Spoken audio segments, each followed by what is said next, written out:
Wednesday night. The plan. Was I infected? It was just a regular cough, wasn't it? I didn't feel particularly thirsty, and I didn't have a headache. I was frustrated, sure, but I wasn't going to start raging. Sick or not, I had to look after Twilight. I'm not going to fail her just because I get sick too. I decided right then and there that I'd keep going as long as I can. It's been a few hours now. We left the basement and left Rainbow Dash down there with Fluttershy. I don't know what she plans to do, or how she'll keep Rainbow Dash calm, but Fluttershy wasn't showing any symptoms, and Applejack trusted her when she told us she felt fine. So she's downstairs with Twilight and Rainbow Dash, while Pinkie and Applejack and I try to figure out what to do next. Outside, it's creepy. It's really, really quiet. Not like a normal quiet, but like all the animals, and even the night itself, was holding its breath like it were waiting for something. Sometimes I can see them. Other ponies, the infected. They lurch and stalk through the shadows of the town, searching for victims and hissing with that terrible sound. But they're much more active at night than at day. They babble about infected blood, and lots of them look bloody and mutilated from trying to get it out. I won't let Twilight stay like this. There must be something we can do. Something. Anything. Applejack says our best bet is to try and find Zecora. I think that's great, but she hasn't been seen since all this began. I think she's in hiding or something. Maybe she's trying to figure out what's going on without being infected. But that's the plan we've got right now. Fortify the tree, sneak out and search for Zecora. First, we shut all the windows. They were staring at us. None of them were moving, but all the infected outside were staring at the library, like they're nowhere inside. They won't move. They just watch. I think you have to be close to them to make them crazy. And that's what happened when I got close to Twilight. Applejack says next we should start boarding up the windows. I don't understand how that'll help, but Applejack says it's a very thick tree and is quite sturdy. I don't like where she's going with this. We should be out there helping ponies, not hiding from them. I tried to tell Applejack, but she just said she'd talk to me about it later. Later. Why did it always have to be later? I can help too. Sometimes I wish they didn't treat me like... We'll stick a pin in that. I hear something in the pantry closet. Be right back. Sorry, I couldn't think of a title for this entry. I'm pretty stressed out as it is. When this is all over, I'll come up with a title for the entry. The kitchen pantry was a mess of open boxes and eaten food. Apple cores and banana peels and orange rinds all circled around a little orange Pegasus who looked scared out of her mind. I don't know what Scootaloo was doing in our pantry or how she even got in, but the filly looked no worse for wear. More importantly, I noticed that she had all of her feathers. I didn't know if that was a good indication of health, but right now it's all we've got. I smiled at her and extended a claw. She bounced forward immediately and wrapped her forehooves around my neck, crying to my shoulder. I'm so sorry.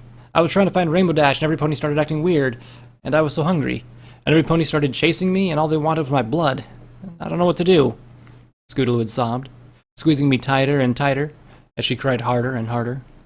I sat down in that mess of food and held her. To be honest, I really needed to break down too. To be held and just cry.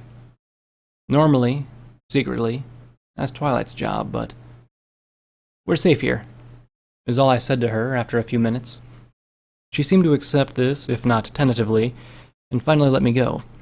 I flashed her what reassuring smile I could muster and nodded to my head. We're all boarded up on the first floor. There is no way for them to get inside, and... She cut me off with a painful question. Did you know where Rainbow Dash is? I'm really scared and I've got to find her. She sputtered. I winced. No, I haven't. I haven't seen her. I stammered. I didn't know how to break it to her, but I could leave that up to Applejack or some older pony. Right now, personally, I was as scared as Scootaloo. I wouldn't mind spending an hour or so in the closet, hiding from the monsters outside. What I could really use was a nap, though. I don't know why I'm so super tired all of a sudden. Do I have the rasp too? Only coughed once. I haven't had a craving for water, and I haven't felt aggressive. I chalked it up to circumstance. That's all it was. That was that. I was fine. I could still help Twilight. I could still figure out a plan to rescue her from her own basement. But maybe after a nap. Unfortunately, Pinky's voice from the living room suggested that wasn't going to happen anytime soon. Wowie zowie! Applejack! Applejack!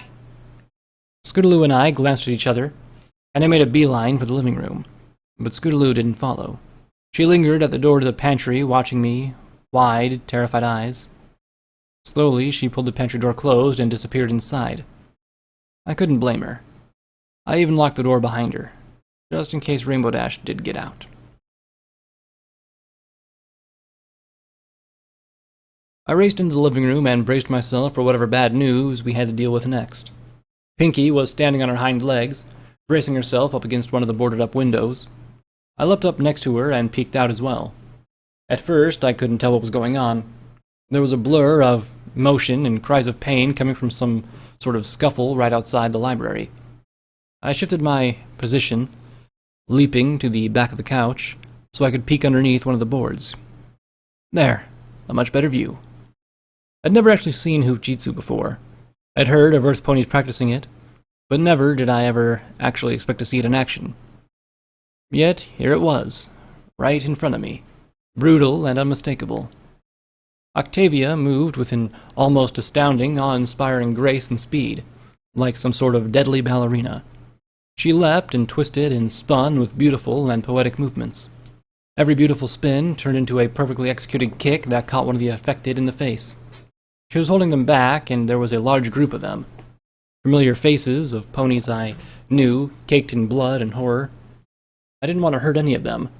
Something was making them sick. It wasn't their fault. Octavia didn't have this conundrum. She spun around and improvised attacks. She was like a whirlwind of violence. I'd never seen any pony fight like that before. What was she even doing out there? Was she trying to make it to the library? I was shaken out of my thoughts by Applejack's crisp, authoritative voice that rang in my ears. "Y'all get upstairs and help her," she yelled at me. I'd only be partially paying attention to what she was saying. Regardless, I caught myself bounding up the stairs to the second floor and throwing the balcony doors open. Underneath me, Octavia fought for her life. She seemed generally effective maneuvering around them, but I could see she was getting tired. She wouldn't last much longer. Downstairs, Applejack and Pinkie Pie were scrambling to get the back door open. I could hear them prying off boards and trying to get past the barricade. I watched Octavia slowly get overwhelmed. There were screams about getting Octavia's blood, and they were racing at her like mad mares. I started to panic. What did Applejack mean when she wanted me to get upstairs and help her? How was I supposed to help her? I peered at the growing mob of infected ponies down below me. They were violently trying to claw Octavia apart. I had to do something. But what? Could my fire breath really reach down that far? Octavia was starting to lose. I didn't have a choice. I climbed up to the balcony, drew in my breath, and hurled a file barrel down towards the ground. It wasn't very strong, but it did catch one of the affected in the face. Good news, though. I stunned her. I don't think I hurt her, but I caught her in the face with it, and she dropped to the ground, twitching. Perfect timing, too, since she was trying to sneak up on Octavia's flank. I hurled another fireball and caught Lyra in the chest. It bowled over her, but didn't last long. She crashed to her side, snarling and hissing, drooling with a bloody, hungry look in her eyes. She leapt back to her hooves again. This time, Octavia took her down with a brutal kick. Lyra didn't get back up. "Hurry and get the door open!" I screamed down the hall. I heard a crash in the kitchen. "We're trying! Almost there!" Applejack screamed back in panic. Applejack's earth pony strength made the barricades exceptionally sturdy. I didn't think we'd need to take them down so soon. I readied another fireball and hurled it to the ground. I spit them all as accurately as I could, catching infected ponies left and right with blasts of dragon flame. I was starting to get kind of good at this. It was almost like some horrible, horrible game. It was also the absolute worst time to get a message from the princess. Oh yeah, you heard me. Now, of all times. I hacked up a scroll instead of a fireball, and watched it tumble down, down, down into the mob of screaming infected.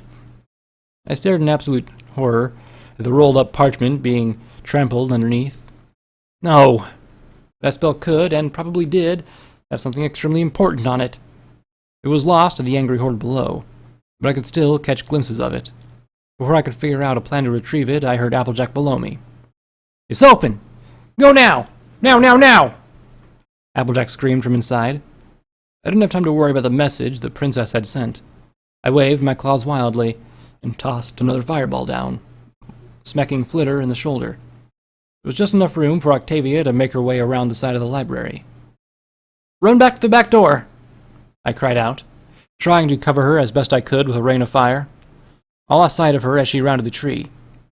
I made my way downstairs and found Pinky, Applejack, and Octavia doing their best to keep the door shut, while dozens of ponies tried to force their way in. I threw myself at the door, hoping my added weight might help tip the scales here. I don't know how we managed, but the door slammed shut, and Applejack worked feverishly to repair the barricade. "Octavia! What in tarnation y'all doing out there?" Applejack barked, slamming nails into the boards. She raved and grumbled to herself, while Octavia cried softly. I don't think Applejack noticed. She was practically screaming at Octavia about her reckless behavior before Pinkie Pie wrapped an arm around her shoulders and whispered something quietly to Applejack, who shook her head immediately. She sputtered something that sounded like sorry and excused herself from the room. I wanted to ask what was bothering Octavia, but I already could guess it had something to do with vinyl. She had the DJ's sunglasses clipped to her bow tie, and there was blood all over her hooves. I didn't want to ask any questions, and she didn't offer any details. The Rasp had claimed another victim. Thursday. Disappointment. It's so late, it's early. I've been standing on the balcony for about an hour now, just staring at them. There were dozens of them. Dozens and dozens of ponies all glaring up at the tree. At me. They watched me with angry eyes and horrifying intent. Down there, somewhere, was the scroll the princess had sent to me. Whatever was written on it was lost to the violent herd below. Forever. Vital information that had been delivered to us was gone forever, and it was my fault. Next to me, Applejack glared quietly at the teeming masses of infected ponies. I don't remember when she'd stepped out with me, but there she was, scanning the ground for any possibilities of retrieving the scroll. She was looking for hope, and all that looked back was horror. Then she shot me a glance of pure disappointment that dropped the pit of my stomach. "Welp, nothing we can do about it. Reckon we ought to get some sleep, and work on our plans for tomorrow," Applejack said with a frustrated huff. She gazed down at the silent infected, gave another sigh, and shook her head. She turned and headed inside without another word. I gazed down at the group of infected and gripped my fangs. I was very, very angry. I'm so stupid. Twyla would be so disappointed in me. That scroll was our only hope. Our only hope! And I blew it. Like usual. I'm such a screw-up. I'm so angry at myself. I'm so furious I could scream. I'm going to fix this, though. I'm going to fix this. I'm going to save Twilight. And everything's going to be okay. I've been thinking about how I'm going to get the scroll back. Twilight only reacted when I was close to her. I'm pretty small. I think I can make this work. I really do. There's no way Applejack would ever let me do this, so I can't tell her. But I'm going to make this work.